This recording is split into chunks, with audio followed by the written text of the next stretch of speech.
One important point you mentioned about innovation. Let me say this, remind this, because sometimes when we are in India, we may end up becoming far more critical of our own country. But let me tell you this: today we are at the global leadership of innovation in space technology.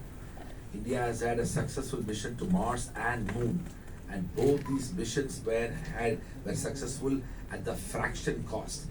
We spent approximately 75 million US dollars for each of this mission. Hollywood movies, including Gravity and Interstellar, have spent more than $120 million for each of these fictitious movies. So let me remind ourselves that India is providing global leadership on frugal innovation and have transformed the landscape of space technology. Indian scientists are global leaders and have made transformative impact and are able to democratize that technology. When it comes to vaccination, no. You took 32 years to make a cryogenic engine. No. I need to respond to, because you made a point about the growth and development of research in India, and you should listen to that. The second point, vaccination.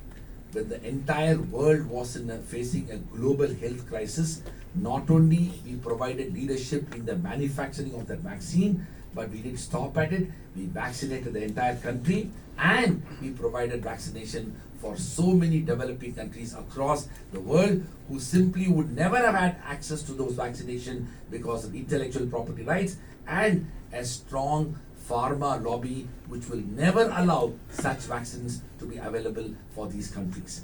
Third, Indian contribution in peacekeeping has been phenomenal. Wherever there have been issues relating to peace and security, we have responded to it. Even in the current crisis that we are facing, be it in Israel or in Russia, India has provided leadership. So I think let us be fair and tempered when it comes to looking at India's contribution. Now let me address your question on universities. At the dawn of Indian independence in 1947, we had 20 universities. Today we have 1,000 plus universities. Our gross enrollment ratio was barely 8%. It's now nearly 30%. We have been able to educate and significantly empower our young people. The entrepreneurship culture is so deeply embedded that the unicorns that are emerging in India is simply extraordinary.